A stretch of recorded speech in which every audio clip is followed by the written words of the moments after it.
Alright, good morning, all. Anthony Mitchell here.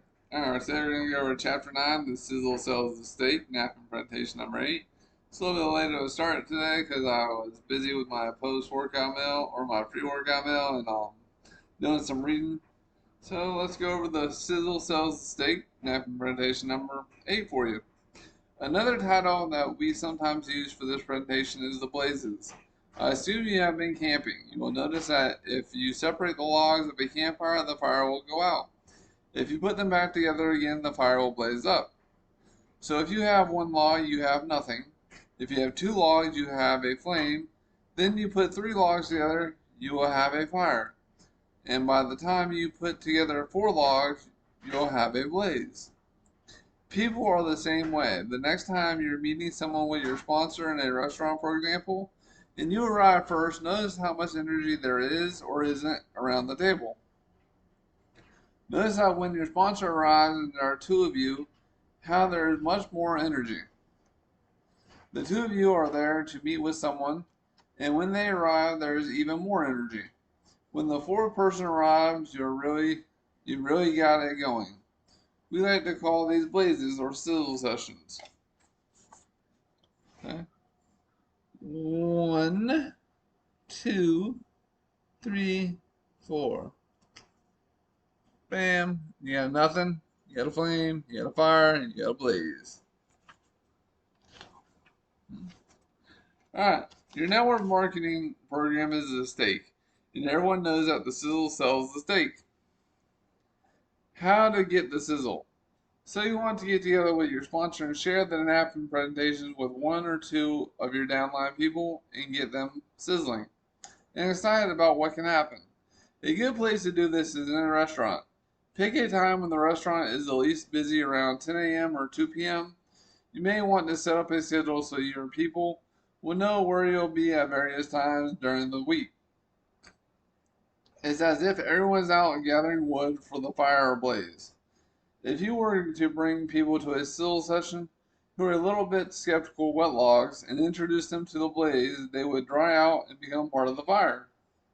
But what happens if you are all by yourself and although you're new in the business, you try talking to someone who is skeptical? That's like trying to put a wet log on nothing. Let's say you are a twig just getting started in the business. Your sponsor, who's been around a little longer, is a log. A log and a twig can create a flame. Just having someone with you can make a difference. It gives your sponsor someone to bounce the conversation off. I could want Joe to get a message, and if I'm talking to him directly, he might not really hear what I'm saying. But if I'm talking to Carol, I know that Joe is listening. It's amazing how people get more out of conversations they listen in on compared to those when someone is talking directly to them. You got a log and a twig makes a flame. Okay? Energy and eavesdroppers. Another thing about these blazes in a restaurant, they get very energetic. There are people called eavesdroppers who could be listening in on some of your conversation. You can spot them leaning back trying to hear more. Be aware, some of these people will be very interested. When you're all done with your still session and start to break up, stick around a few more minutes. Give them an opportunity to approach you. They won't come over to the table when there are four people there, but they may come over if you are by yourself. We always start the blazing sessions by having the people tell something positive that has happened with their products or their organization as they each arrive. While we're there, we talk only about the business. We don't try to solve the Middle East crisis or any of the world's other problems. We are there to share ideas about how to build our business and how to talk to people about our business. We always break up our sessions with a parting word that goes something like, just think, this is as hard as we will ever work. This gets a little contagious, especially if you have people join your group who still have their regular 9 to 5 jobs and have to leave because their lunch hour is gone. You might say to them as they leave to go back to work, see you later, Nick, but remember, he may interrupt you. Yeah, I know, that's as hard as you'll ever work. Nick will be motivated to hurry up and get to the same position. As an old television commercial used to say, try it, you'll like it. Better yet, try it, it works. Alright? And that was chapter 9, napkin presentation number 8. The sizzle sells the steak. Now think of these meetings like, have you ever heard of BNI Business Network International or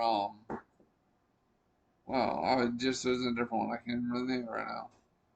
But you have weekly meetings where you get together to pass business and pass referrals. It's the same concept, except for when you're passing a traditional business, basically you're direct selling. You're passing people referrals to directly sell them something. In a network marketing sizzle session, you're referring others to learn how the products or the services are personally benefiting you and how it is allowing you to work towards owning your life and how by them becoming a part of it, they can start working towards owning their lives and creating the ideal lifestyle they want. How to get more, how to get more time, how to get more money, how to get more choices in life. Because everybody wants more choices. And you're not going to get that with a traditional job. And if you work for someone else, you'll never truly own your life. So subscribe to my channel, like the video, comment if you're even curious how to own your life, and let's get you started. Y'all be great. Comment, share, all that good YouTube stuff. Talk to you later. I gotta work out.